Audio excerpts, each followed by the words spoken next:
Hare Krishna, dear devotees. So we are back and we are going to start chapter 17 now. So we will do Maṅgalācaraṇa again. There's no problem with that. So let's do that.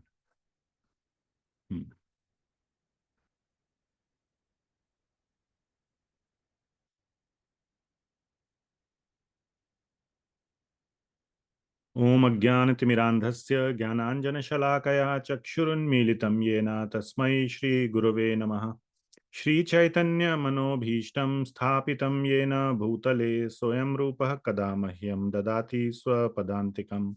Vandeham Shri Guru Shri Yutah Padkamalam Shri Gurun Vaishnavamscha Shri Rupam Sagrajatam Sahagana Raghunathanvitam Tam Sajivam Sadvaitam Savadhutam Parijana Sahitam Krishna Chaitanya Devam Shri Radha Krishna Padan Sahagana Lalita Shri Vishakhan Vitamscha Nama Om Vishnupadaya Krishna Presthaya Bhutale Srimati Bhakti Vedanta Swami Niti Namine Namaste Saraswati Deve Gauravani Pracharine Nirvishesha Shunyavadi Paschatya Deshatarine He Krishna Karuna Sindho Dinabandho Jagatpate Gopesha Gopika Kanta Radha Kanta Namostute Tapta Kanchana Gaurangi Radhe Vrindavaneshwari Vrishabhanu Sute Devi Pranamami Hari Priye Vanchakalpatarubhyascha Kripa Sindhubhya Evacha Patitanam Pavanebhyo Vaishnavebhyo Namo Namaha Jaya Shri Krishna Chaitanya Prabhu Nityananda Shri Advaita Gadadhara Shrivasadi Gaura Bhakta Vrinda Hare Krishna Krishna Krishna Hare Hare Hare Rama Rama Rama Hare Hare. Shrimad Bhagavad Gita की जय, जगत गुरु श्रील प्रभुपाद की जय. Okay.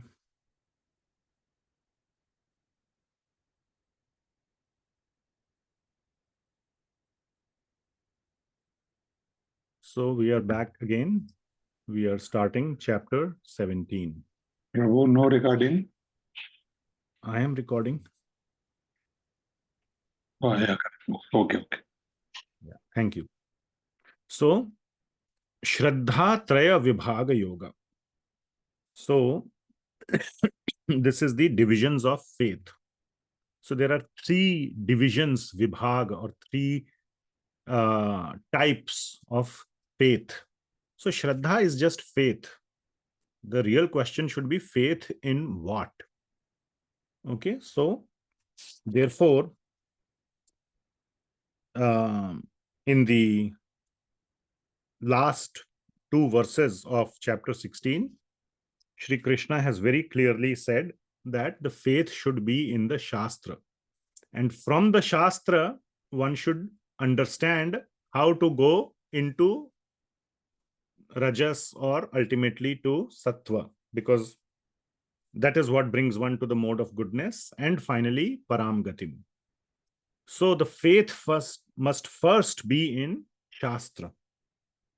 Now Arjuna asks a very important question, and that is how 17th chapter begins. So before we go into the question by Arjuna, let us understand the sort of the summary of, or what is the purpose of chapter 17, the theme of chapter 17. So it's a very practical chapter, okay? And it will contain four things: Kriya or Karma, Yajna, Tapa, and Dan. Acronym also is FSAC, or we can also say ASAC, action or foods. Now, karma and ahara are kind of similar. I'll explain later. Anyway, so karma, yajna, tapa, and dana. In these four areas, Śrī Kṛṣṇa is going to tell what is in the mode of goodness, what is in the mode of passion, what is in the mode of ignorance. So one can understand how can one go to the higher mode, at least by refining or by modifying these four areas of our life. The food we eat or the actions we do, that is one. Eating is a primary action that we do to sustain our body. All the actions we do are for sustenance of body. Food is the primary one. Of course, you can say breathing is the most important, but there is not much variety. Everybody pretty much breathes the same air and in the same way. Food is the most distinguishing factor in how we sustain our body. So that is why food is treated similarly to action. And then there is sacrifices or yajna, various types of yajna we do, or various types of what you can think of as yajna is the hardships that we perform, or the actions that we do, not the actions to sustain ourselves, but the actions to uplift ourselves. So sacrifice or yajna. Then austerities or penances that we take upon ourselves. Again, the hardships that we take upon ourselves to uplift the mind. And finally, the last one is dana, how we promote others, the society, the community, other living beings to uplift themselves. So these are the four areas in which most people can we can classify most of the things that we do or how we live our life. In each of these areas, how to go from tamas to rajas and rajas to sattva, we'll get a very practical view. Also, it helps us to judge where we are today. Generally, the mode in which we are will be reflected in how we act in these four areas. You will see it. And it tells us that how to go to the higher mode. And why is this being discussed by Śrī Kṛṣṇa? Very important, because a lot of the chapter is about going to the mode of goodness, because mode of goodness is the best platform for bhakti or for spiritual progress. So it's very important to go to mode of goodness. Sometimes now it is definitely true that in the Srimad Bhagavatam, in Bhakti Rasamrita Sindhu, it is written that by doing bhakti alone, these good qualities develop. So the good qualities are a result, are an effect of doing bhakti. That is true. But that is true when one really does very or almost very pure bhakti, uttama bhakti. There are in the Mādhurya Kaḍambinī, there are two types of bhakti that are described.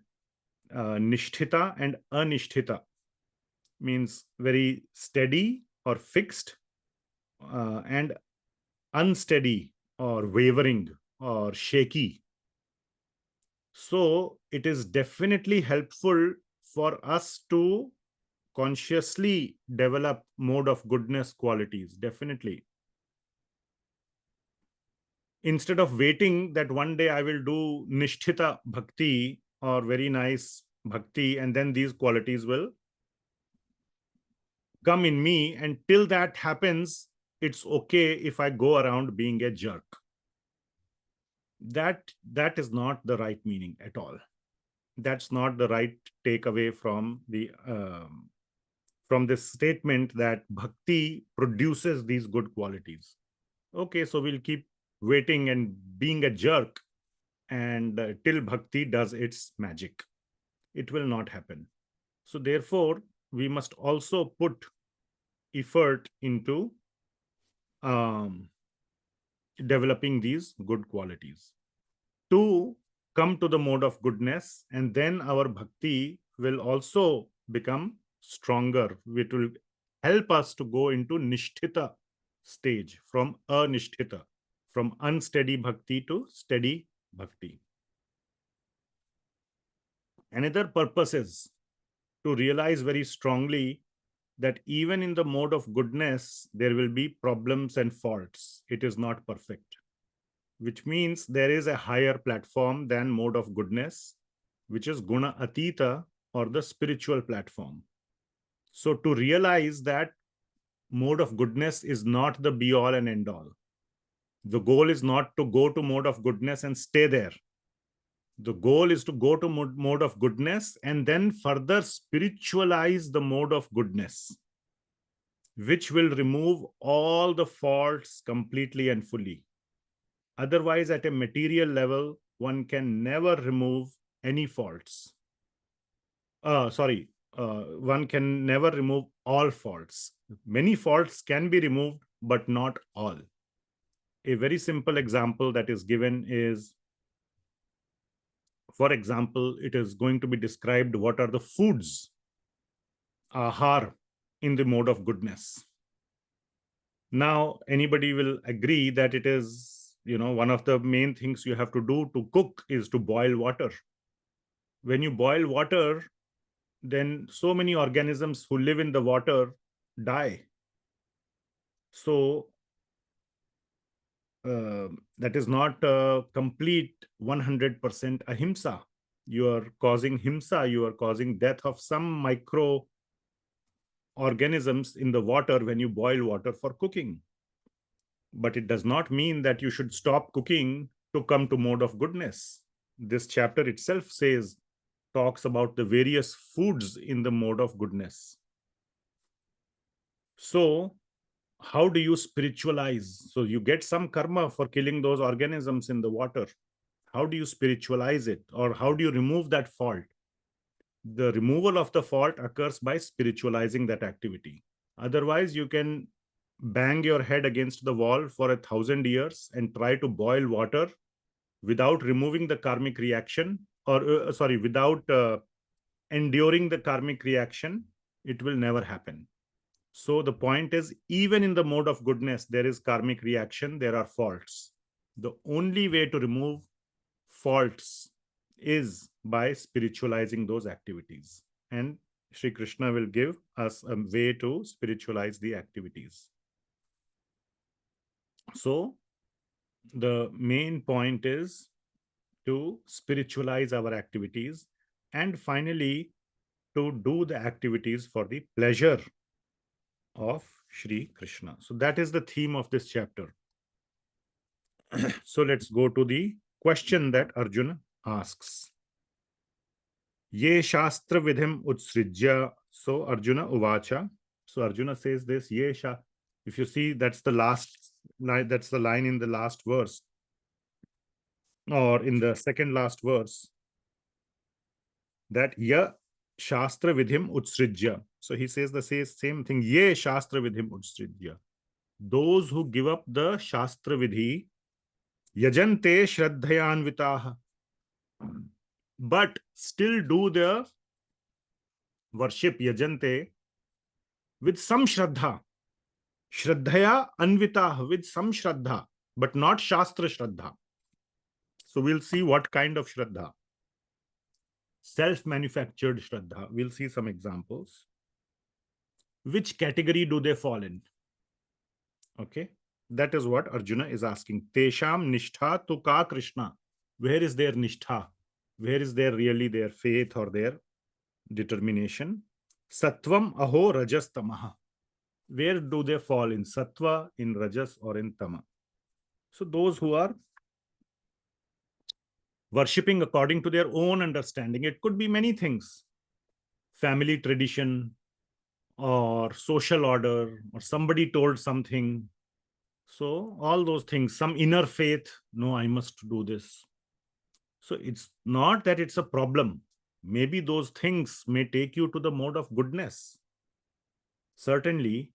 But what Krishna will tell us is that the only thing that you can take you to the spiritual level is what is coming from Shastra. And maybe some of the things that you are doing by Rejecting the Shastra, you think it is in mode of goodness, but it is not.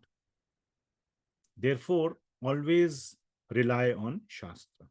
So this is the question by Arjuna, that people are doing their own random things. How do we understand what they are doing, whether they are in which mode? So Krishna will explain many activities and divide it into modes and say, okay, if they are doing this, they are in Tama. If they are doing this, they are in Rajas. If they are doing like this, they are in Sattva. So like this, Krishna will take a broad or a vast, not broad, vast gamut of activities and put it into Sattva, Rajas, and Tamas. So you can see where you are in certain areas of your life. And if you find out you are not in Sattva, then you will know what is the gap, how to come to Sattva, because the Sattva activities will also be described.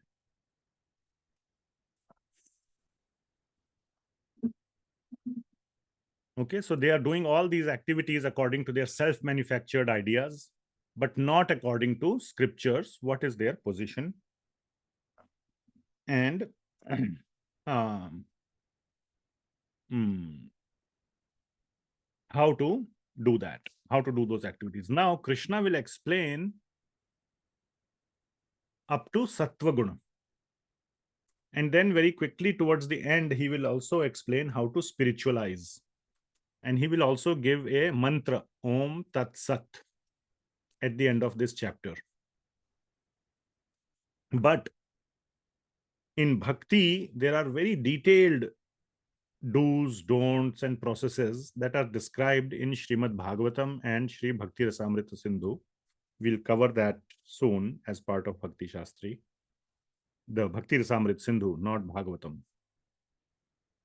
Where a lot of what to do in Bhakti, what not to do is also described, though Bhagavad Gita does not fully cover those things.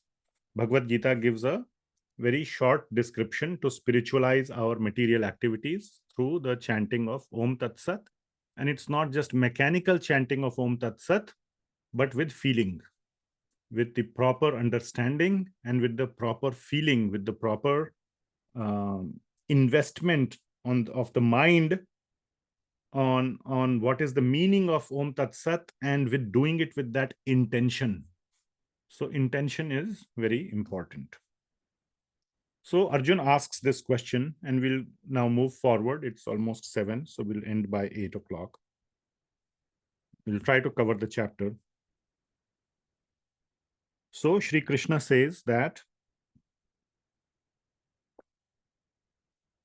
the Supreme Personality of Godhead said, according to the modes of nature acquired by the embodied soul, one's faith can be of 3 kinds: in goodness, passion, or ignorance.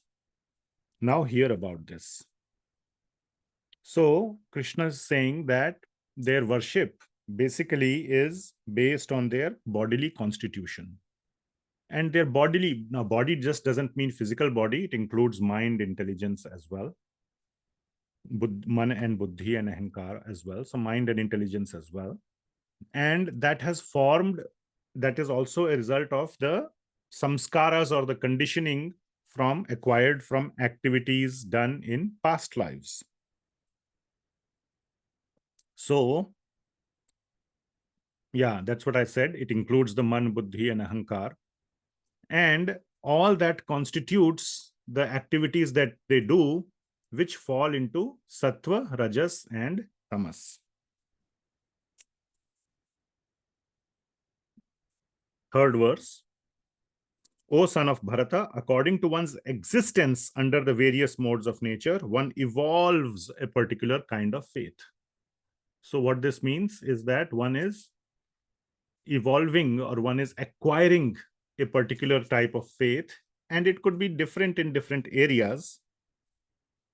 And through one's journey in various bodies and in various circumstances that one operates. The living being is said to be of a particular faith according to the modes he has acquired. So he has acquired these modes throughout many lives, and that's what his nature or swabhava becomes. Then worship in various modes. So worship is one thing that is taken up early, and then it will be in the 4 categories. So total 5 categories are described. Worship is the first one. Then foods or kriya or karma, yajna or sacrifices, tapa or austerity, and finally dana or charity. So first is worship. So men in the mode of worship, mode of goodness, worship the devatas or demigods. Those in the mode of passion worship the demons. And those in the mode of ignorance worship the ghosts and spirits. Okay. So one can ask, what is the difference between a demon and a ghost and spirit? Ghosts and spirits we understand. But who really are these demons? And most of the people in Kali Yuga are in Rajasic bhava, or in Rajasic vritti, or in the mode of passion. So in the next verse, Śrī Kṛṣṇa, next 2 verses, Krishna will describe who is a demon. So one of the question is, who are modern day demons? So once you read, so demons doesn't just mean Hiranyakashipu or Ravana, but modern day demons. And you may see many of them. Maybe you will see, somebody I don't want to name any scenarios even, but you may see people like this around you.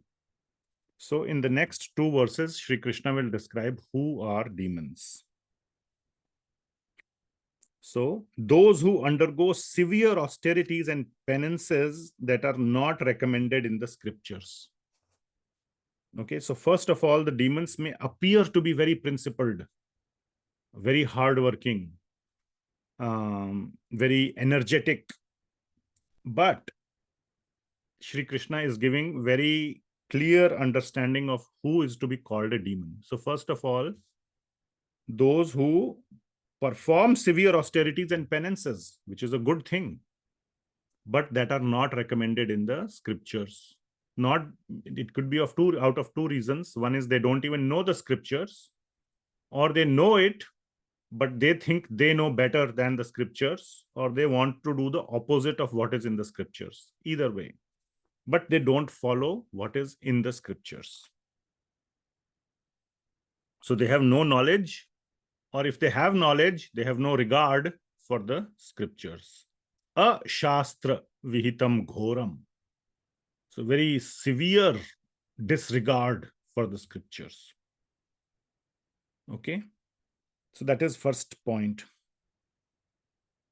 So next is performing them out of pride and egoism.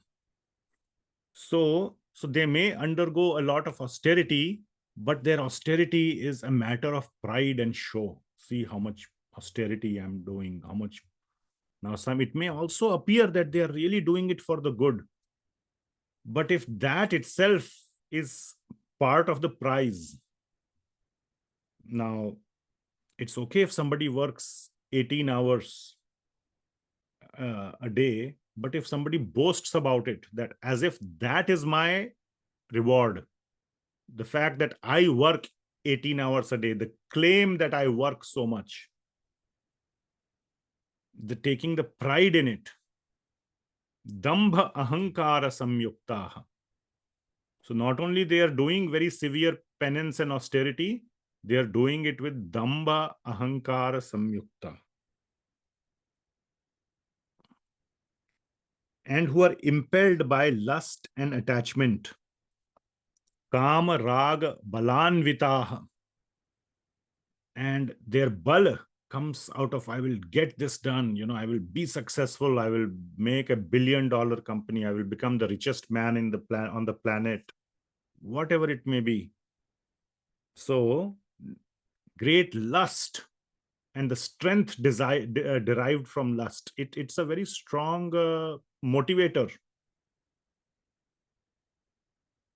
and who are foolish and who torture the material elements of the body as well as the super soul living within. So, first, they are foolish. Achetasaha. And they harm themselves and the Paramatma within. Now, you cannot harm Paramatma, but what is being told here is that Mam Chaiva Antah Sharirastham, that they are troubling me even who is sitting inside the Sharira. And me is Śrī Kṛṣṇa, and that is Paramatma, are known to be demons. So these are the demons. So now you can see, you may see many people, and they may not be full demons. They may not come with the 10 heads like Ravana or the 2 horns like we see in movies or comic books. But they may look very ordinary, but you may see such people in your life. And to the extent that they are having these qualities, to that extent they are demoniac.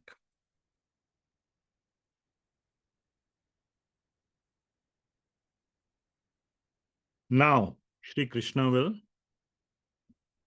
go into the 4 aspects of one's life. FSAC, which is food, sacrifice, austerity, and charity. In Sanskrit, AYTD or KYTD, ahara or karma or kriya, K or A, Y for yajna, T for tapa, and D for dana. Same thing as food, sacrifice, austerity, and charity. So 7th verse. Even the food each person prefers is of 3 kinds, according to the 3 modes of material nature. So given the kind of food one eats, you can get a sense of who or which mode one is. Now, again, please don't use this to judge others. Okay, hey, you are in the mode of goodness. Hey, you are in the mode of passion. Let me look at what you're eating, what's in your inside your lunchbox. I will tell you which mode you are in. Not like that. It is to look in our own lunchbox that we have packed, not what somebody else has packed for us. What we like, basically, the foods that we like to eat, or the foods that we derive pleasure from. Now, if somebody else has given on something is available, then that's not the point. What we relish, what we like. So there are foods of that nature. The same is true of sacrifices, austerities, and charity. Yajna, tapa, dana. Now here of the distinctions between them. Okay. So these are good external indicators, not the internal, external indicators of a person's nature or swabhava.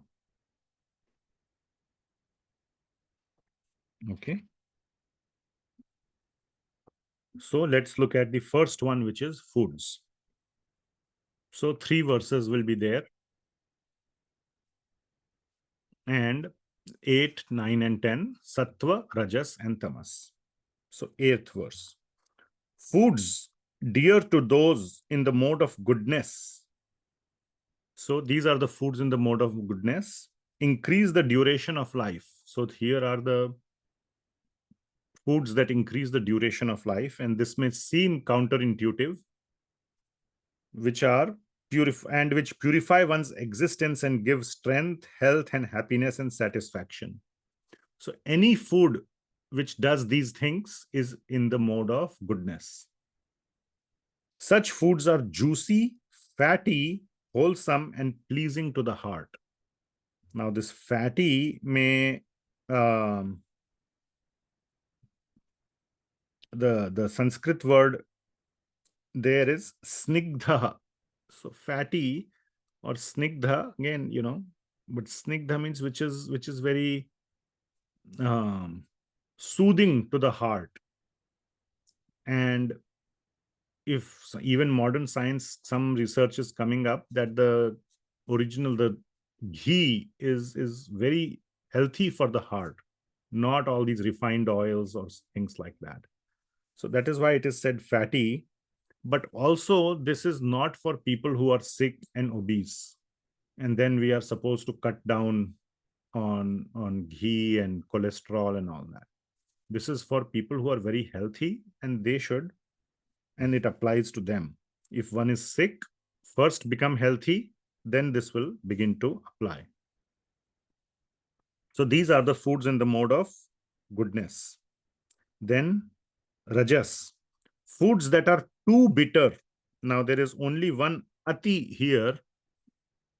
It says katva amla lavanya ati ushana. So lavanya ati is there. It does not mean that ati is only for lavanya. According to rules of Sanskrit, it applies to all the items or all the words given there.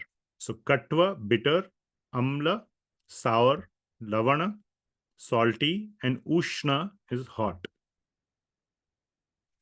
So bitter, sour, salty, hot, pungent, dry, and burning are dear to those in the mode of passion. Such foods cause distress, misery, and disease. So the first one led to long life, strength, health, happiness, and satisfaction. This one leads to distress, misery, and disease. And the third one, tamasic, foods prepared more than 3 hours before being eaten. So again, freshly prepared food is being promoted here by Śrī Kṛṣṇa. Food that is tasteless, decomposed, and putrid, made basically like of dead animals, for example, or even rotten food, things that you rot, or things that, even things that have been made long time back, even vegetarian or very sattvikally prepared food after a long time is not being promoted here. And food consisting of remnants and untouchable things is dear to those in the mode of darkness. So here we get an idea of what is tamasic food. And again, in the Srimad Bhagavatam, there is so much description of the kind of foods that Krishna eats. In the Chaitanya Charitamrita, there is so much description of the kind of foods that the devotees eat. So there are more details available on what kind of foods are there for the devotees. They are all in sattvic mode. So here a brief description is being given. And one thing to remember that is that all these things that are mentioned are both effects and causes. Because one, let's say, is in rajasic mode, one likes to eat katva, amla, lavana, ushana, and so many other things. And that further creates the conditioning of a person to go deeper into rajas. So it is like a self-reinforcement cycle. So it is both a cause and an effect of a particular mode. Because you are in a particular mode, you eat a particular type of food, or you prefer to eat a particular type of food. And the more you eat it, the more deeper and deeper and deeper you go into that mode.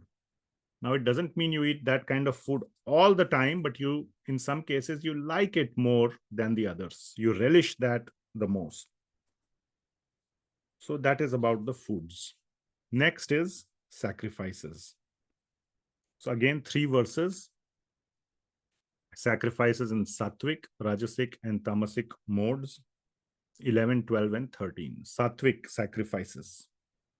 Of sacrifices, the sacrifice performed according to the directions of scripture. So it is based on scripture as a matter of duty by those who desire no reward. So not for any reward. It's not a transaction. Today I am doing sacrifice, tomorrow I will get some benefit out of it. Sacrifice means sacrifice. Given, no expectation of any reward, is of the nature of mode of goodness. Then rajasic. but the sacrifice performed for some material benefit. So again, the first one was no benefit at all, no reward, just as a matter of duty. The second one is transactional. You expect something in return. You don't say it. Externally, it could appear to be based on scriptures, which is externally, it could appear to be like the first one, like Sattvic. But there's a lot of pretense going on.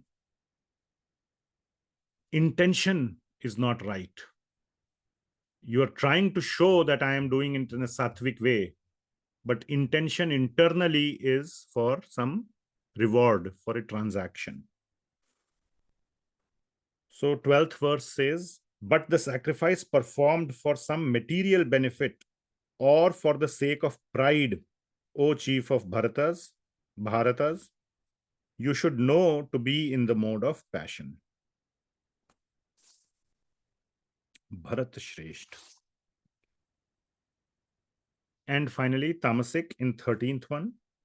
Any sacrifice performed without the direction, without the regard for directions of scripture. So scripture is completely rejected. Not only internally it was rejected in Rajasic. Internally, the mindset was transaction. I will get something.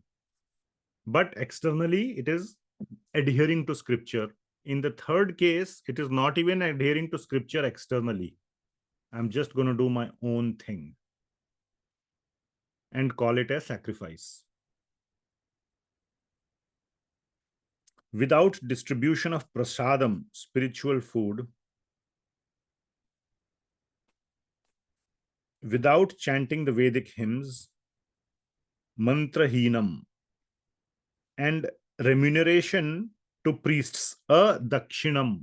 No dakshina is given to those who are performing the sacrifice. And without faith,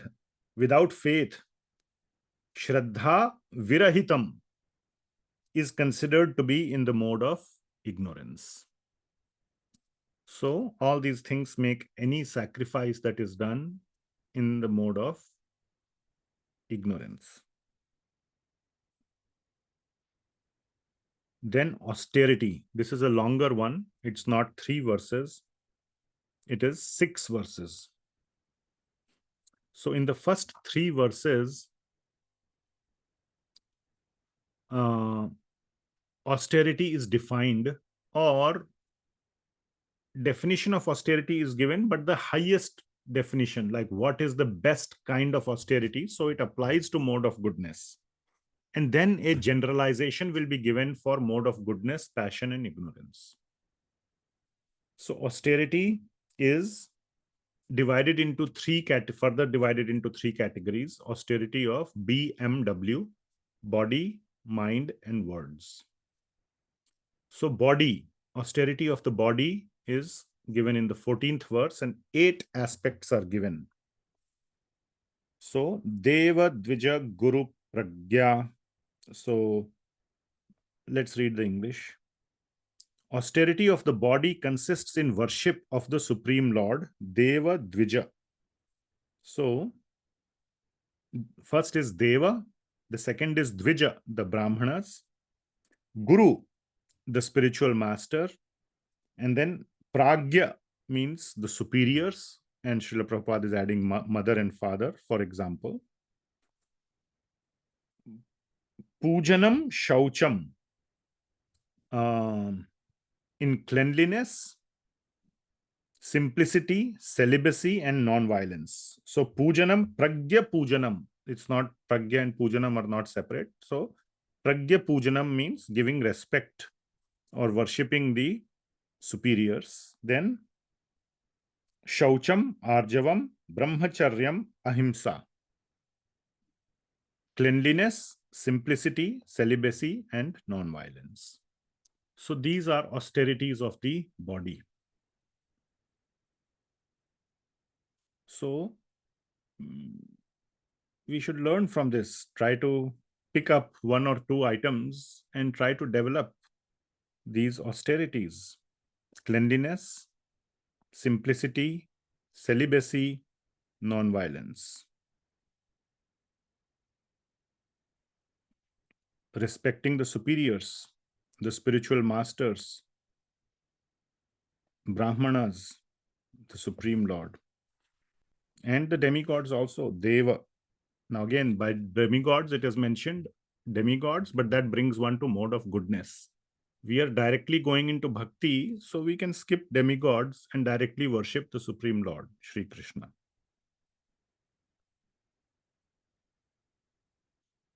Then of words. Now 7.15 is a very practical verse, very highly quoted, because words are something through which there is no restriction in the modern world. And often it is, one hides behind what? Freedom of speech. So you can say anything to anyone, at least in modern world. Now, in some countries, it's not even allowed for speech, but you can say anything to anyone. You cannot go to today, at least in America, you cannot go to the police and say that my neighbor was yelling at me. He was saying bad things to me. That's not a crime. Now, if in the night he is yelling and disturbing your sleep, that's a different thing. But in broad daylight at 10 o'clock in the morning, that's not considered, to some extent, it's not considered freedom of speech. Again, there are some fine clauses there.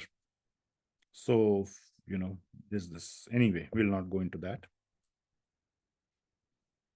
So, very famous verse. Anudvega karam vakyam satyam priyahitam chayat swadhyayabhyasanam chaiva vangmayam tapa uchyate. So, very important verse. Anudvega karam vakyam.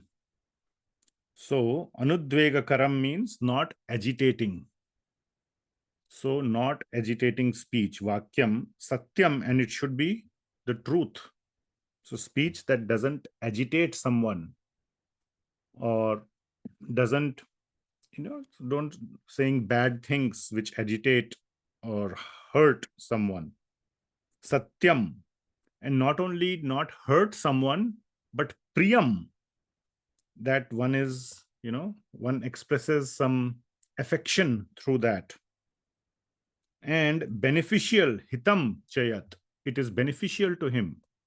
So even the truth should be spoken. Sometimes we dump the truth in a very ugly way on someone.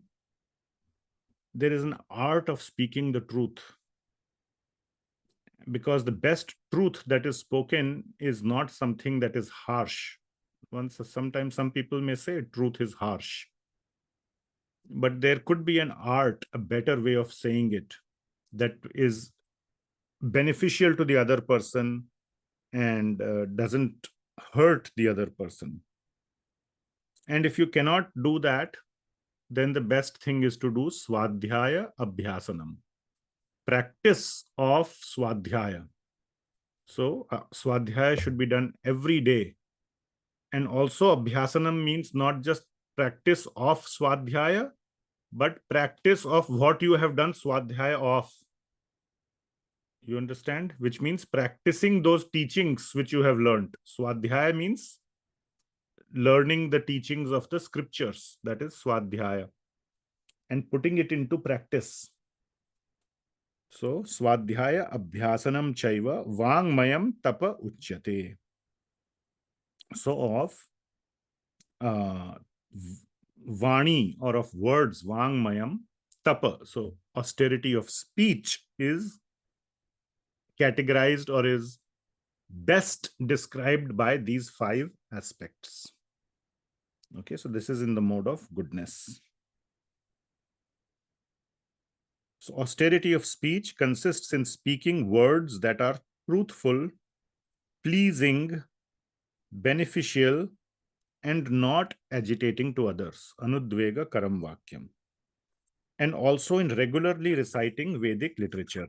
That is swadhyaya abhyasanam.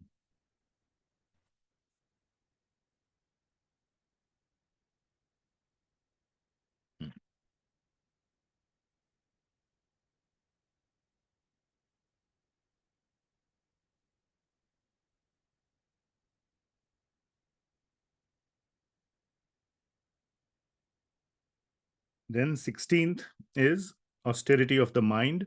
There are 5 aspects to it.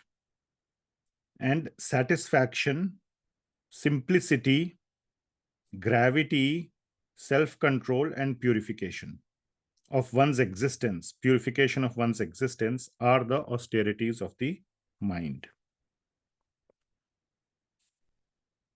So, all of these are important. You can pick one or two. Satisfaction, it could be simplicity. Simplicity is saumyatvam. So, simplicity in general is emphasized a lot in the Bhagavad Gita. And also self-control.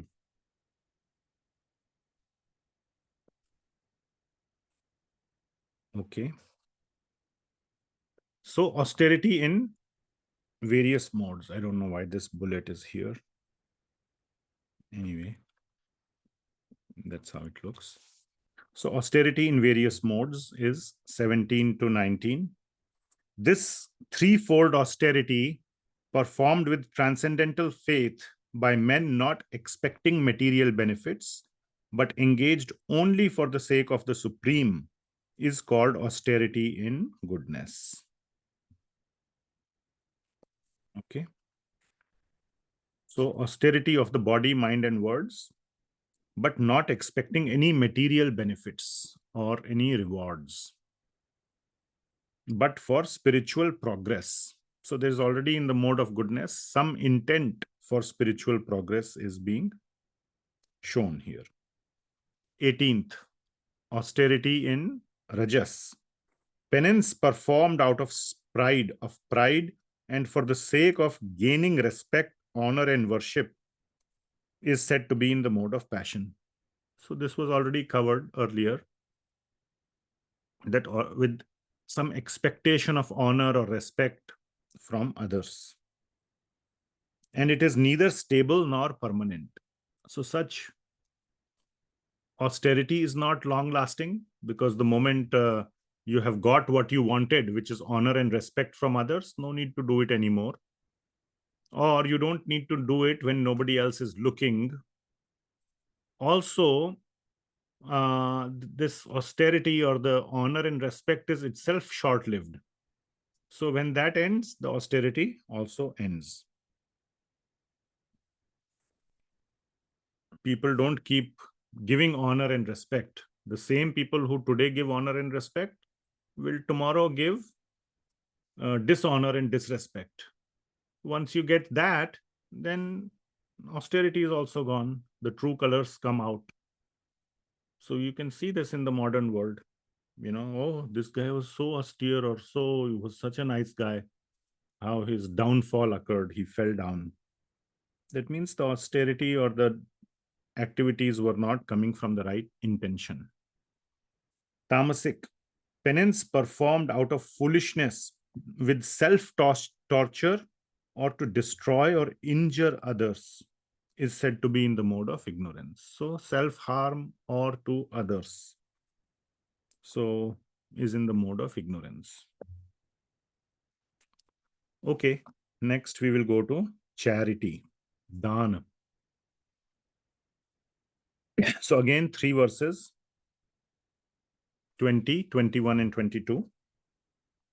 Charity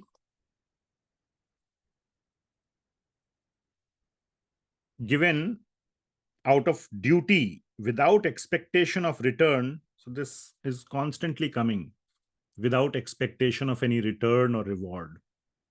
So again, non-transactional. Okay. And non-transactional is a very big aspect even in bhakti. When we do bhakti to Bhagavān, the highest or the best type of bhakti is non-transactional. Okay. Anya abhilashita shunyam.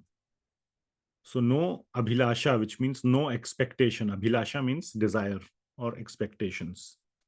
So anya abhilashita shunyam, that's the most or fundamental aspect of, or a very important aspect of uttama bhakti.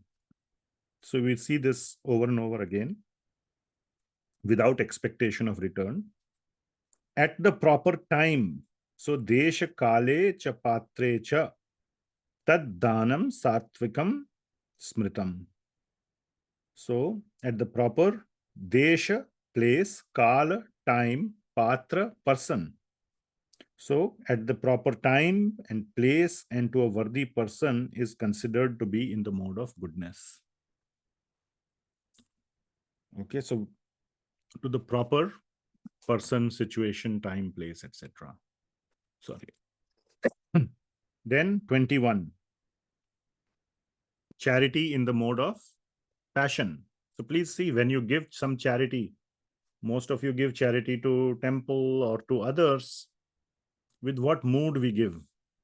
Do we want a big name, or we want big position? I'm giving so much, therefore I need this position, make me the temple, whatever, president or secretary or whatever, some title, put my name on the this, or whatever may be the thing. Or just an expectation that, you buy the titles, you buy some rewards. All that, if that is happening, then one should, if that is there in your mind, then you should realize that it's in the mode of passion. Charity performed with the expectation of some return or with a desire for fruitive results, or in a grudging mood. Somebody has forced to look good, I will give. Externally with a smile, internally with a grudge, is said to be charity in the mode of passion. And finally, charity in the mode of ignorance.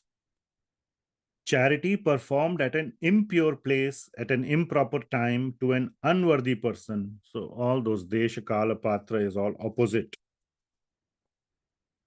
So, adesha kale yad danam, apatrebhyascha diyate. So, adesha, is not there in kala, but it is implied. Adesha, akala.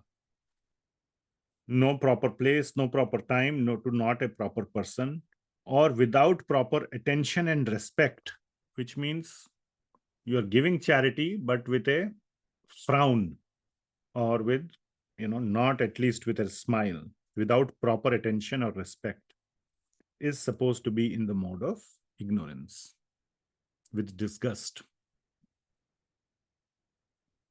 Okay, now it's very important to understand. So charity, so, one should give charity even to beggars, even to poor people, and definitely for Vaishnava causes, for uh, the for the work of Krishna. In 12th chapter, Krishna says, work for me.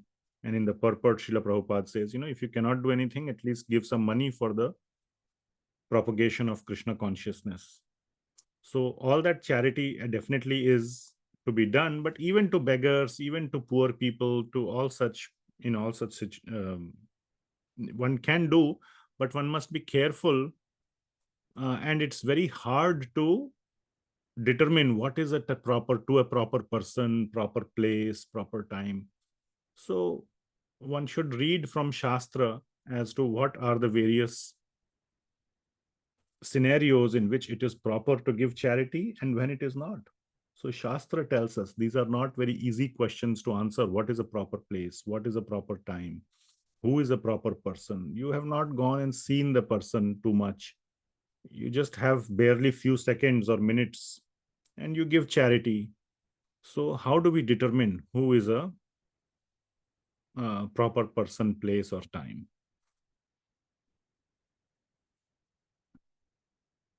So all these things come with good understanding of Shastra.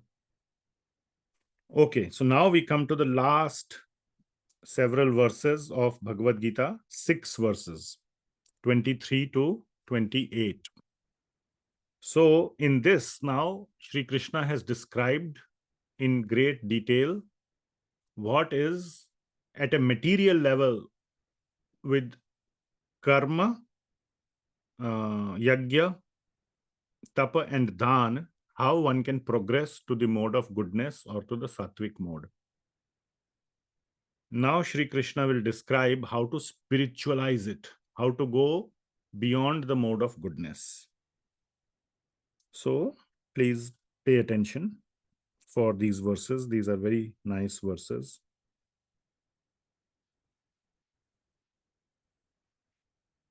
Om Tat Saditi Nirdesho Brahmanastri Vidhasmrita Brahmanastena Vedascha Yagyash Vihitah Pura Yagyashcha Vihitah Pura. So from the beginning of creation, so let me first give a understanding of what this verse or what this whole section is saying. So like we discussed, all the endeavors, even if you come to mode of goodness, there will be faults, there will be problems. There is no way at a material level you can avoid problems. Just like, for example, giving charity. Now, even if you most of the time determine the right place, the proper time, the proper person, at some times you may miss, or sometimes you may get it wrong. You may give it to the wrong person, give it to the right person at the wrong time, or whatever may be the case. So therefore, you cannot be 100% correct 100% of the time. So no amount of trying to be in the mode of goodness will remove the faults in our endeavors and always keep us in mode of goodness all the time. So we should try to go to the mode of goodness, but there will be faults. That is the point. Because the framework itself is faulty. Okay. I have asked you to draw a very nice painting, but I have given you colors which are all dirty. The green color has some blue mixed in it. The white color has some black mixed in it. How can you draw a nice picture when the paintbrush, when the colors, when the canvas, they are not perfect? So the framework itself is faulty of the material world.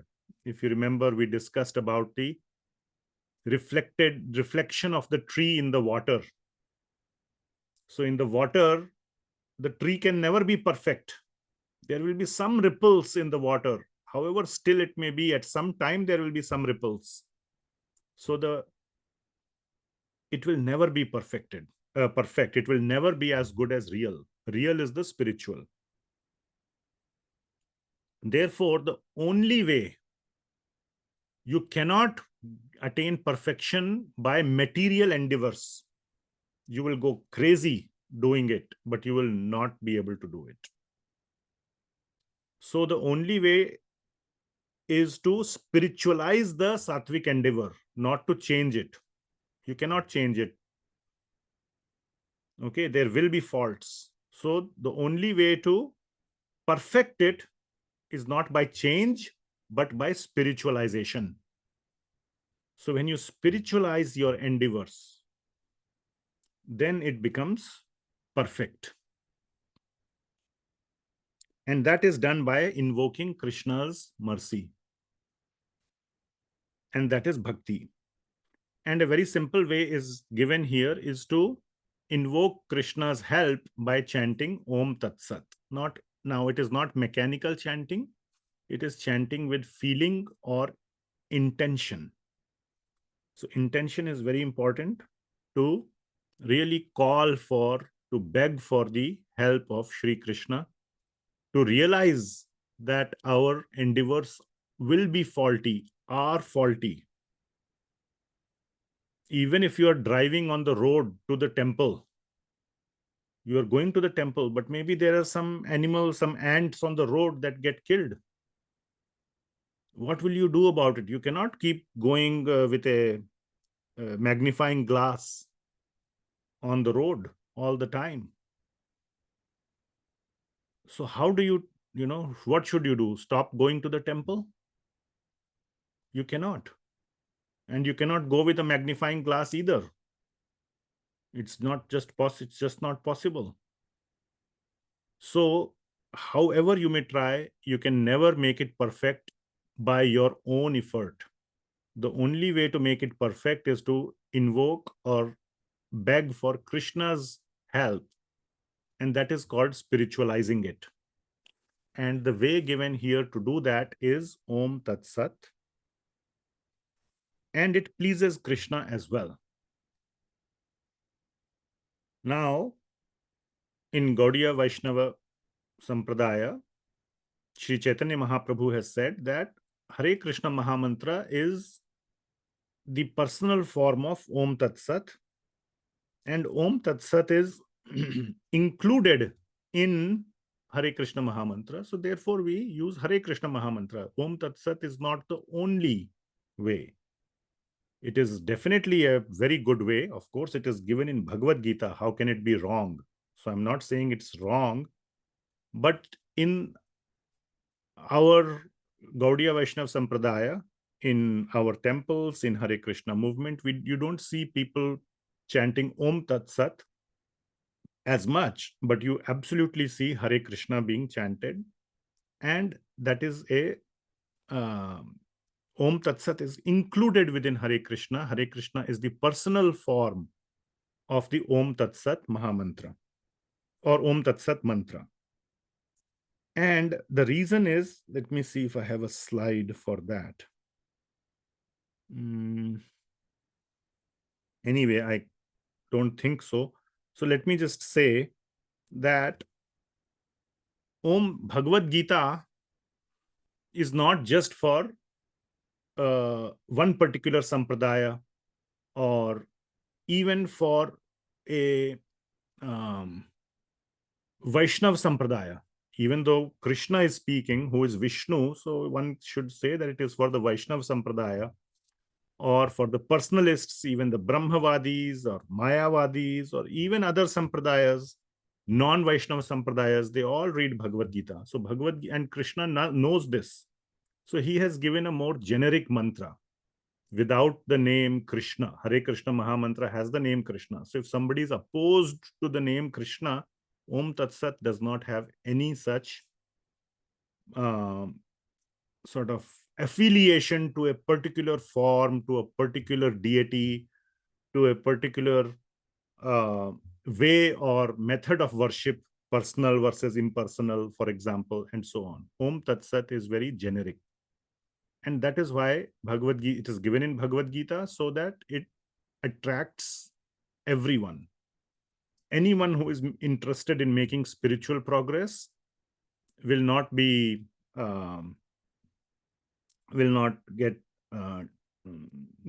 averse to Bhagavad Gita.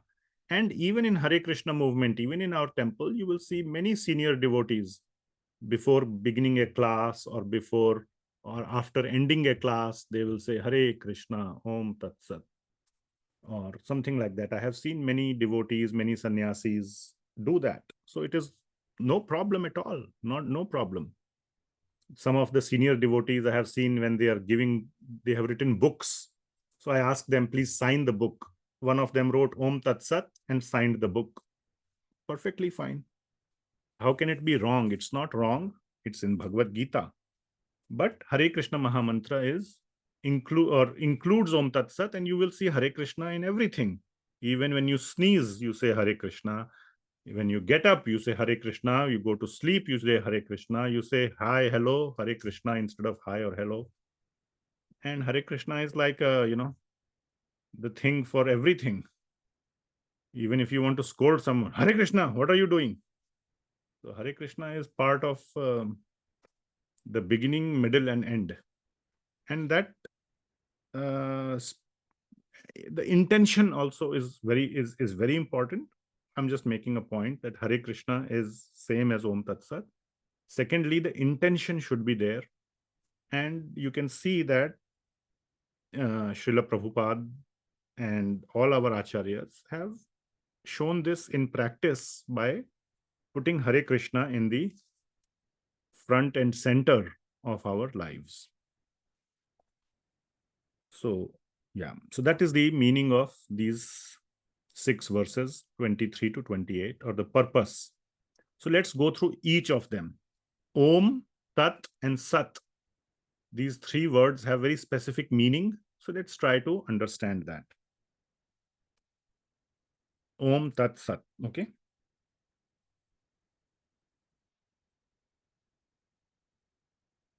Oh, I do have a slide on this. Okay.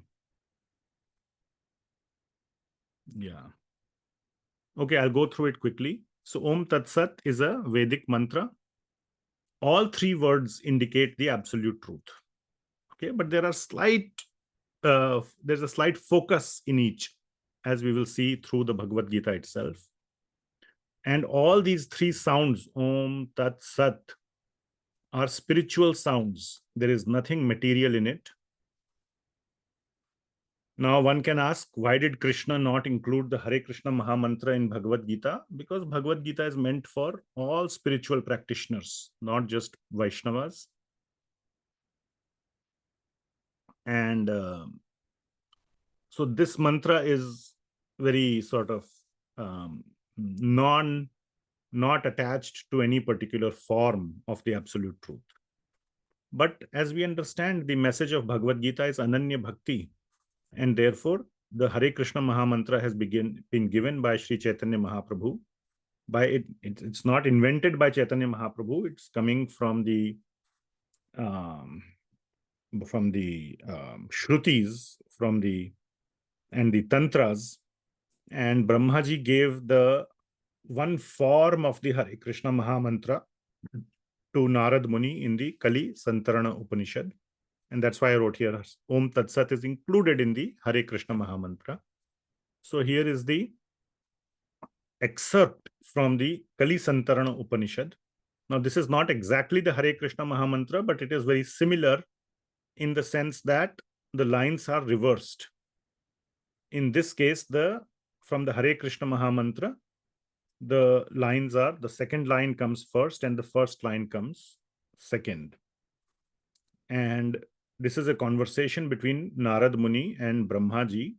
And Narad Muni is asking Brahmaji that what are the names of Bhagavān? And Brahmaji recites this mantra and says that Iti Shodashakam Namnam Kali Kalmasha Nashanam. So this 16 word or 16 names of Bhagavān, there are 16 names, Hare, Krishna and Rama. Kali Kalmasha Nashanam, it removes all the misery of Kali. Na ataha paratarayo paya sarva vedeshu drishyate. And to do Kali Kalmasha, to remove the miseries of Kali, there is no other upaya. Na ataha parataropaya. I could not find any other upaya. Sarva vedeshu drishyate. I have looked at all the Vedas, Brahmaji is saying. There is no better remedy to remove the misery of Kali Yuga other than this mantra of 16 names. So this mantra is very similar to the Hare Krishna Mahamantra. Hare Krishna Mahamantra begins with the second line given here, Hare Krishna, Krishna Krishna, Hare Hare, Hare Rama, Ram Ram, Hare Hare. So these are two different mantras, and it's not inverted. And one of the things that you might see somewhere is Chaitanya Mahaprabhu reversed the order. That is not the case.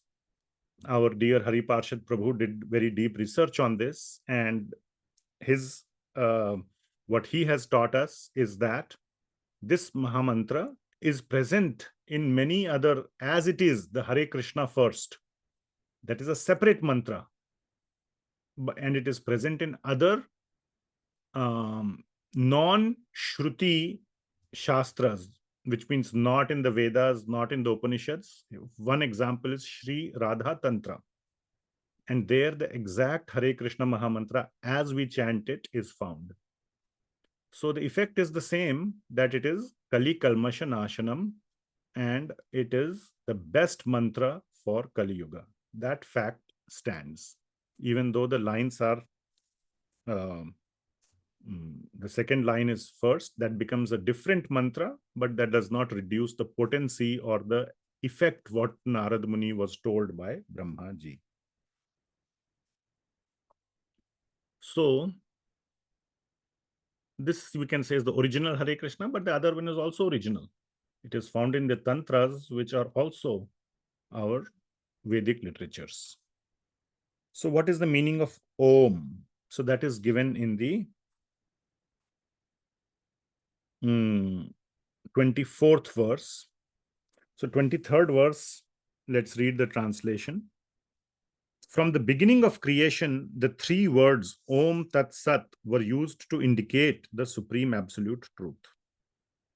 Okay, so the Om Tat Sat indicate the absolute truth. These three symbolic representations were used by Brahmanas while chanting the hymns of the Vedas and during sacrifices for the satisfaction of the Supreme. So they were chanted by the Brahmanas for spiritualizing while chanting and during Vedic sacrifices, chanting of the Vedas and Vedic sacrifices, etc. So Brahmanas, that's their main duty for doing yajna and for reciting the Vedas. But the point is to spiritualize those activities of yajna or chanting the Vedas. To spiritualize those to the maximum extent, they used Om Tat Sat to spiritualize the activity. That is the point. So anything that we do, also we spiritualize it by chanting Hare Krishna, or what else is given in Bhagavad Gita 9.27? Yad karoshi yad ashnashi, whatever you do, whatever you eat, yad juhoshi dadasi yat, whatever you give, dana. Yad tapashyasi konte tapa, ashna, whatever yad karoshi yad ashnashi, eat. So all these aspects are already there in that 9.27. Tad kurushva mad arpanam. Do it as an offering to me. That verse is telling us the intention. Krishna, please spiritualize this activity. While doing the activity, before doing the activity, while doing it, after doing it, all the time our consciousness should be that Krishna, please accept this as an offering to you. And one way could be to externally speak Om Tat Sat or externally speak the Hare Krishna Mahamantra. The internal intention is given in 9.27. Tad kurushva madarpanam. Okay. So the intention is given there. Now, specifically in 24th verse, Śrī Kṛṣṇa will talk about Om. So 24th verse.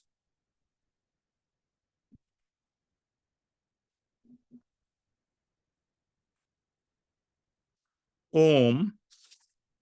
Therefore, transcendentalists undertaking the performance of sacrifice, charity, penance, again, the same things, all the activities that we do, in accordance with scriptural regulations, begin always with Om to attain the Supreme. So Om, what is the purpose of Om? Always begin with Om, and it's not just begin with Om, also end with Om. And or Om Tat Sat, to attain the Supreme, which means to spiritualize the material looking activity. So Om specifically spiritualizes the activity. The activity itself is spiritualized by Om. Okay. Then Tat. What does Tat do? Tat spiritualizes the result of the activity. So again, there is the activity, and then there is the result of the activity. And finally, there is the receiver of the activity that will come in Sat.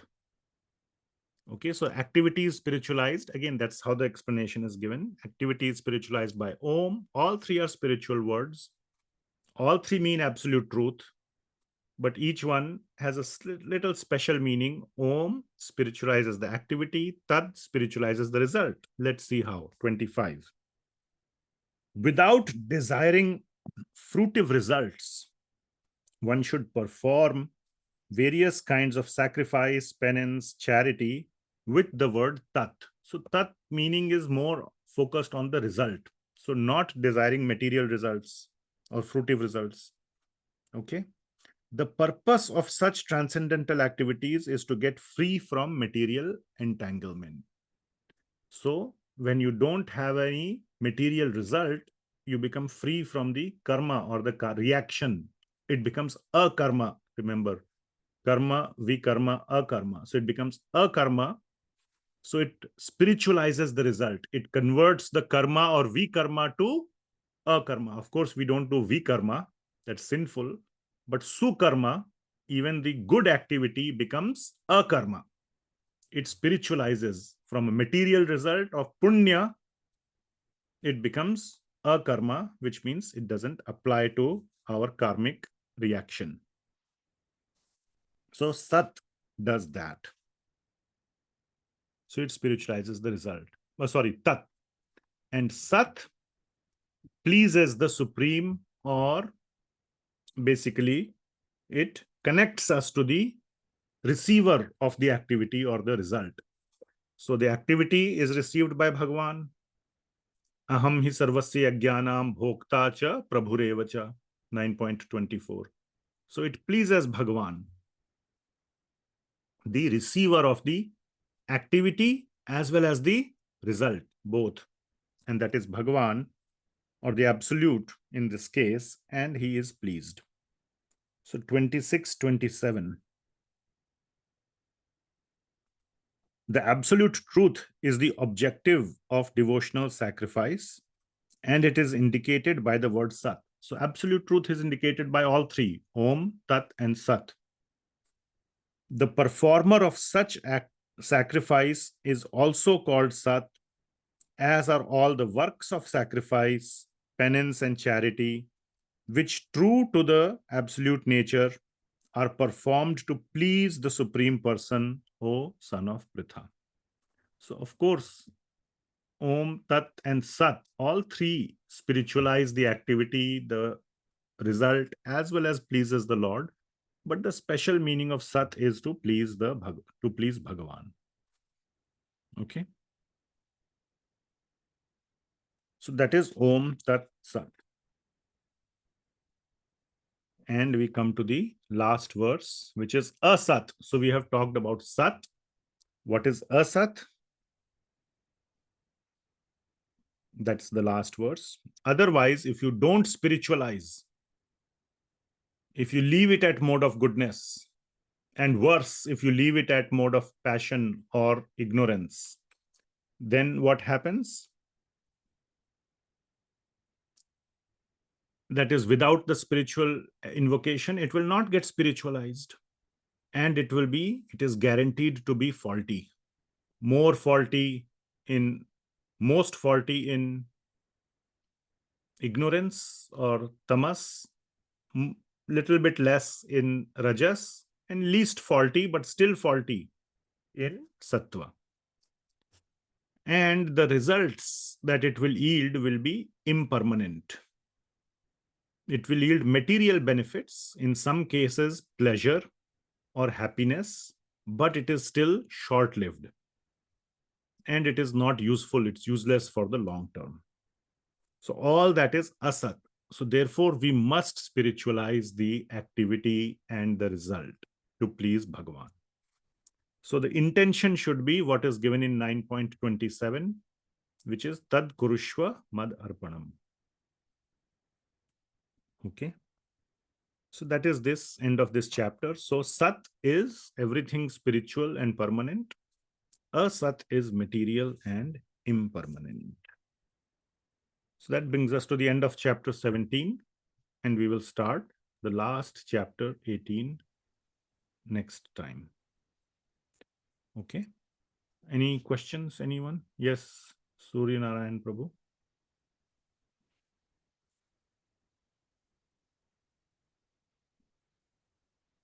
We can't hear you.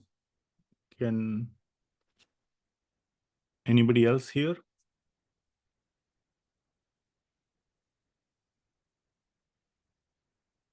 Are you hearing me? Yes, Prabhuji, Hare Krishna. Can you hear Surya Narayan Prabhu? No, Prabhuji. Okay. I can see his lips moving, but Surya Narayan Prabhu, we are not able to hear.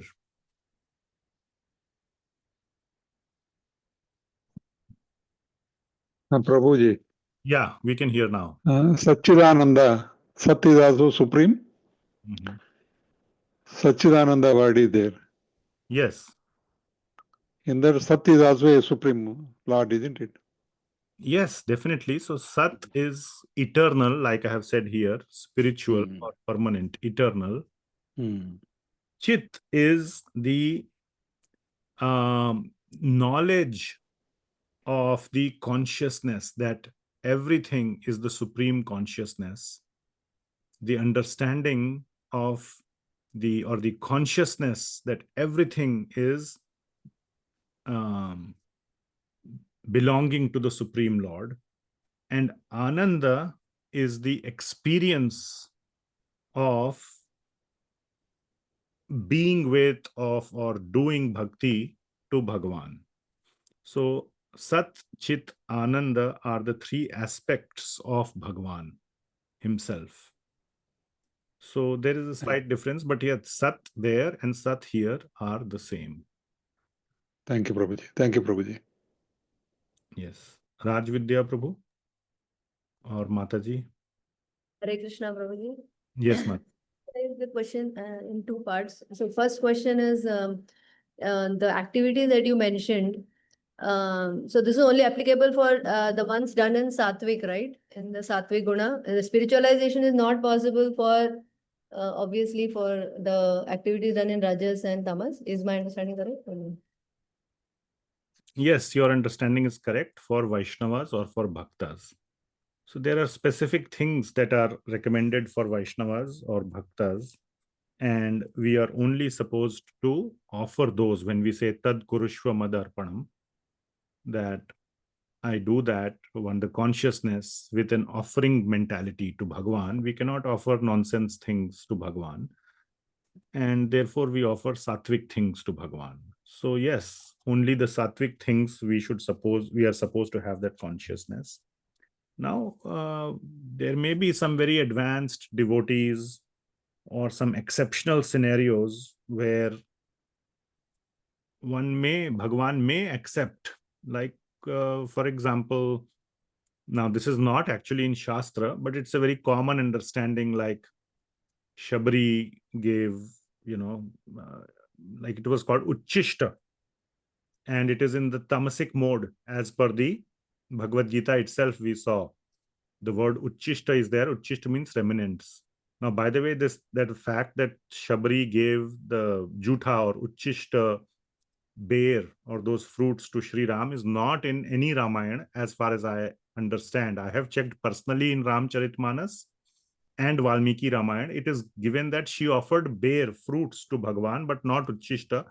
But the mood is considered correct, that she tasted and gave. There is no problem as far as I understand with that mood, at least according to some acharyas. So Bhagwan accepted that, even though as per Bhagavad Gita it is tamasic. So in some exceptional cases, the mood of the bhakta may be such that Bhagwan would accept. But that is not for bhaktas. We should not imitate their example. Like it is now well known, for example, that Raghunath Das Goswami would eat the leftovers by devotees first, then the leftovers by cows and dogs, or cows, I think. Not only the Uchishta of devotees, but Uchishta of cows. So we should not imitate. So does that help? Yes, Prabhuji. So can I ask my second part of the question? Yeah. So a lot of times charity, I mean, what is the definition of charity in, let's say, Sattva Guna when we say, so let's say somebody is, especially like somebody is poor or somebody is feeling very compassionate to help someone financially or giving them food. So that is for personal sense gratification. Is that correct? Because I feel happy if I donate or if I give. It is passion. Then it is rajasic, because it is written clearly that phalam uddishya. So phalam uddishya means you are having some uddesh, which means some intention of return. आज तू 10 पैसा दे, कल भगवान तेरे को 100 रुपया देगा. Out of compassion hai to. If Huh? it is out of compassion. If it is out of compassion, and it is one of the Brahminical qualities No, also. then you are mixing two things. The compassion part is sattvic. Compassion part is sattvic. So there is nothing You wrong also in. said, but you also said for some sense gratification, that I will get some punya, I will get some recognition, I will feel No, proud. okay, Did you so say let that? me just clarify. No, so sorry, let me just clarify, Prabhuji Hare Krishna. So sense gratification in the sense like I feel good if I donate. है ना? Okay, God has given me so much. Okay, if I donate, okay, that person also will be happy. It's okay. Like that. Okay, so feel good, that is called, Mm. that is why it is called mode of goodness. It's a very fine line between simply Yeah. feeling good versus feeling proud. Or having some, now goodness itself, if it's the reward, then it is mode of goodness. That is why that is material and it is called mode of goodness. Otherwise it would be called spiritual or guna atita. So if it is just for the feeling of satisfaction, that is also mentioned, that feeling of satisfaction it generates, but not any even in tinge of pride or delayed reward. Today I am giving him, 10 lifetimes later, 100 lifetimes later, I might get something, not even in this life, or some pride. Yeah. Not only the feeling of happiness, but the feeling that I am very compassionate. I am more compassionate than the other guy. See? Whatever it may be. He gave so much, I gave more. So it's very fine line. You only can decide where you cross the line from goodness or sattva to rajas. So, Prabhuji, because in one of the purports in Srimad Bhagavatam, Srila Prabhupada says that we should not just donate, wherever we feel like, sometimes because out of our kindness or compassion, we want to donate. We should actually try to make people Krishna conscious, spread the Harinam instead of materially, doing that, just to make yourself feel good.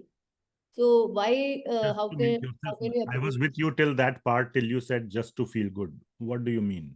I don't think, if you can show me where Prabhupada has said just to feel good part, I am not very confident of that. Yes, he has said that we should, the best way is to promote Krishna consciousness, or the best charity. So he's saying it is the best charity.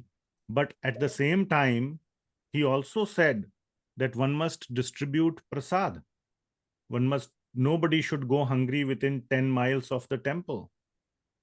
So, and he did not say that only give it to those who chant Krishna. First, make them chant at least one Hare Krishna Mahamantra, then give. If they say, I will not chant, don't give them. Has Prabhupada ever said that? No. He would give No. everyone, whether Yeah. there is no expectation to this thing that we are giving. Just prasad itself is, if they put prasad in their mouth, it is as good as they are chanting Hare Krishna. Spiritualizing So the we whole. give prasad, yes. So you can give food definitely to anyone. And Again, Prabhupada, here, how is important and with what intention? with what intention is very important. And uh, Srila Prabhupada has sent multiple things in various scenarios. So that's why we should not take out of context. But even if we have to, let's say we don't have food and somebody is hungry. Now, if you have the time, you can, one thing is to give money. Now, it is said, okay, with that money, he may go gamble, he may use it for some other purposes, he may be lying. But with a pure heart, if you give and if you pray for him in that moment, that may Krishna bless him, or may Krishna be pleased with my charity to this person, because there is Paramātmā or Krishna in his heart as well. with that prayer, one can give. If you have the time, maybe you can go and bring some food and give it to him, or ask him, hey, what will you do with this money? He will say, I want to buy some food. You can say, what do you want to eat? And you can buy that and give it to him. Not a, maybe a hamburger, but, something sattvic, you can give it to him to eat. But if you don't have the time, you are in a bus or a train and, just pray and give out of compassion. That is okay. Sure, Prabhuji. And Prabhuji, one last follow-up. Is it fair to say that, reciprocating something, like, for example, let's say if I have got some extra money or extra food, I'm reciprocating it by giving it to someone else. So will that come under passion, or without any selfish motive, but reciprocation as a means you are human nature? discriminating because he gave me before, therefore I will give him, but this other guy did not give me before, so I will not give him. That is reciprocation, if I am understanding correctly. Not to the same person. Then it's not reciprocation. Acha, reciprocation. Okay. It's 1 by X. So Okay, yeah, reciprocation means that there is some discrimination, I feel, unless I am misunderstanding your question. Yeah, sorry, Prabhu, I'll just reiterate. So reciprocation in the sense, let's say somebody has a lot of opulence, he's very comfortable, and he wants to reciprocate by returning back to the community in some way. Yeah. May not be to the Why same not? person, but Yeah, again, same question may apply. Why only to this community? Why not to any community? yeah, anywhere he has access to. Yeah, so the Anywhere he has ultimate reciprocation is towards Bhagavān. Bhagavān has given me so much. Let me give it to all the other children of Bhagavān. And everybody is a child of Bhagavān, whether he is Hindu, Muslim, Christian. Why only one community? Yes, Why any only yeah, this wherever side you of have the access. road? On the other side of the road, on the other side of the river, on the other side of the border as well. Yes, so by seeing Bhagavān in their heart, we can do charity as a reciprocation for everything Bhagavān has given us. Yeah, exactly. Because yes, Prabhuji. Thank you, Hare Krishna. Prabhuji also has a question. Rajavidya. Hare Krishna, Prabhuji. Hare Krishna. And Prabhuji, the Om Tat Sat and sac-cid-ānanda, the Sat is common. Is it the same Sat? Yes, that is my understanding. That is the same Sat. Sat is called, Srila Prabhupada translates Sat as eternal or eternality. And it is the same thing here as Sat, which is permanent or eternal. And, the spiritual element is always eternal. Okay. Hare Krishna. Thank you, Prabhuji. Okay. Ram Prabhu. Hare Krishna Prabhuji. So one of the sentences, one of the things that you told is you have to donate to the right person at the right time. All the right things has to happen is what you said. How to determine that? How to know the rules for when is the right time, who is the right person? Yeah, so that, if you're talking about a beggar on the street, now there are certain times, according to Shastra, according to Vedas, there are certain times when it is best to do the donation. I don't remember exactly, but on certain days of the lunar cycle, on certain times of the day, there are these times and direction, in which direction to face, or place, which means doing the donation in a dham, in a holy place. All those things are mentioned, but speaking from a very practical perspective, we do know that if you know that some person is really needing the help versus some, if you know the situation, you should not hold back. As a sattvic person, give to the person where you really know that help is needed. So that would be to the right person at the right time. So if you know a person is very much in need, he will, if you give, he will use it for that purpose. You know the background. in a practical sense, you at least know the right time, which means he needs it now, not 1 year later. 1 year later, he may not need it. He needs it now. And the second thing is that person needs it. So he's the proper person versus someone X. What is the point of, let's say, even if person is very nice but very rich, what's the point of giving to him versus give to somebody who actually needs it?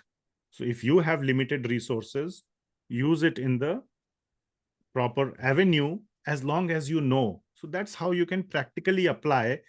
It doesn't mean that if you see a beggar on the road, now you go around trying to find out his life history before determining whether to give or not. So again, this would be my personal layer of practicality on top of what Bhagavad Gita says.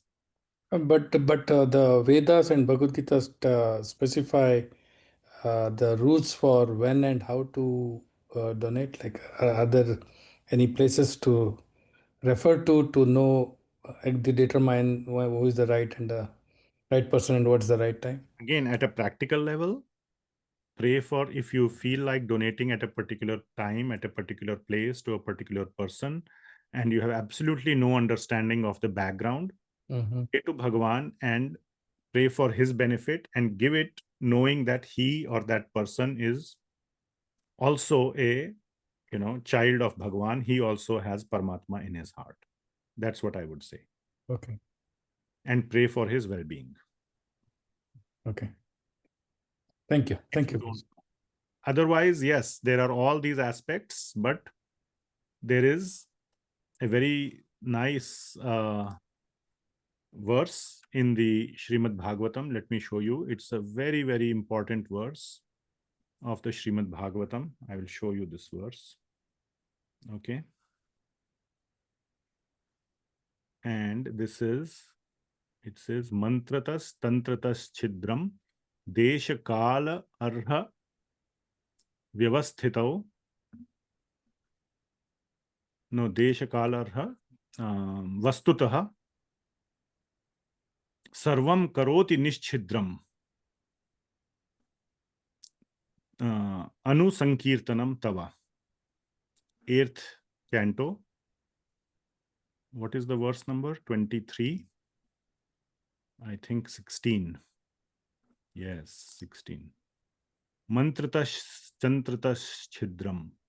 So whenever giving to somebody, who asked the question? Ram Prabhu. So please memorize this verse. Mantratash tantratash chidram.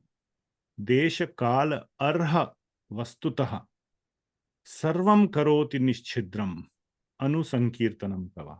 Memorize this verse. This is one of the, you can say, top 20 verses of entire Bhagavatam. What it means?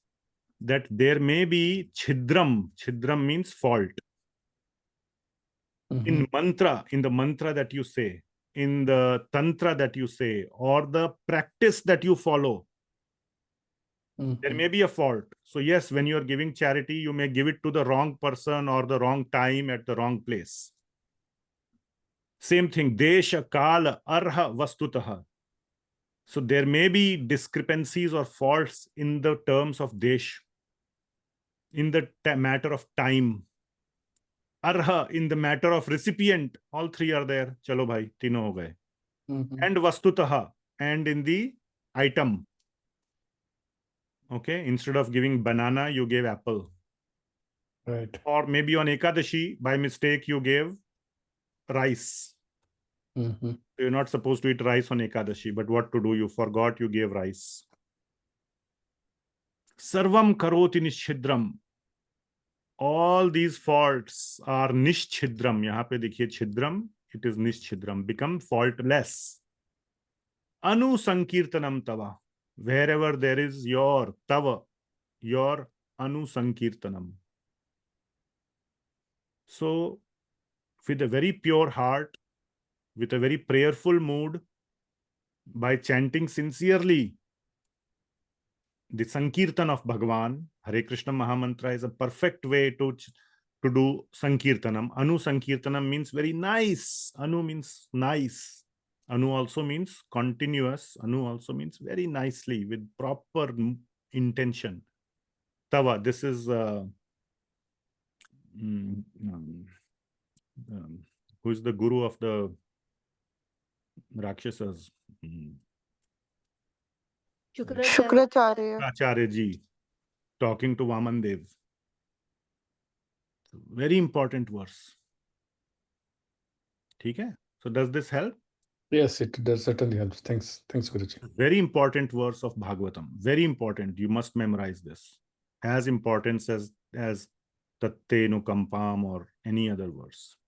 So translation, there may be discrepancies in pronouncing the mantras, observing the principles. Moreover, there may be discrepancies in time, place, person, and paraphernalia, desha, kala, arha, vastutaha. But when your Lordship's holy name is chanted, everything becomes faultless.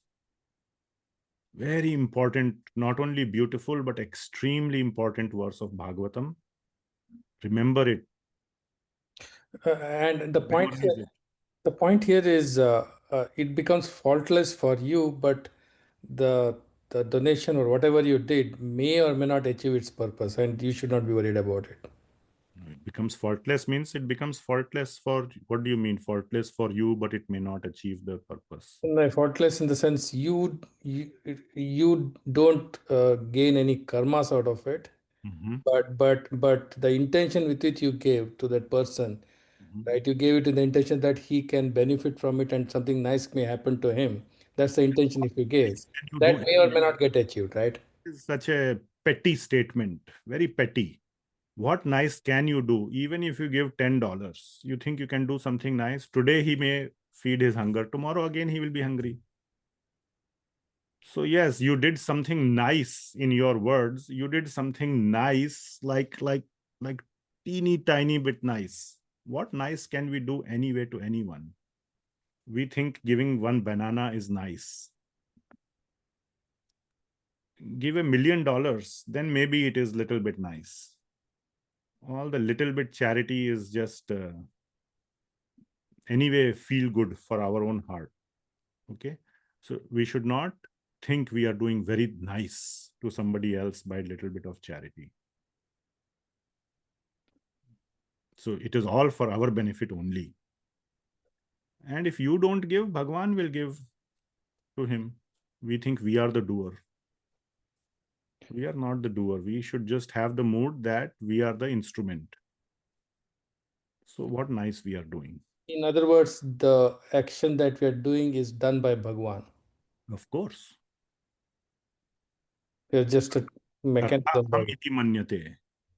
Ahankara vimudhatma. That is ahankara and makes one mudha if we think we are the doer. Bhagwan gives $10 in your pocket at that time, give $10. Don't think I am doing good or he will benefit. You won't give, somebody else will give. Bhagwan will give through someone else. Okay. You should do with a pure mood of bhakti, and this verse is all about bhakti mood. Anusankirtanam tava. And happily go and do it. No problem. In other words, we don't do it. It just happens, right? That's what you're saying. No, we are going into too much analysis. I think you already got the point. Okay. Anything else? All right. Thank you for the nice questions. We will stop here. Hare Krishna. Srimad Bhagavad Gita ki jai. Jagat Guru Srila Prabhupada ki jai. Jai. Hare Krishna, Prabhuji. Thank you so much for the class. Hare Krishna. Thank you, Prabhuji. Thank you, Mataji. Hare Krishna. Krishna. Hare Krishna, Prabhuji. Thank you. Prabhuji, Hare Krishna. Thank you.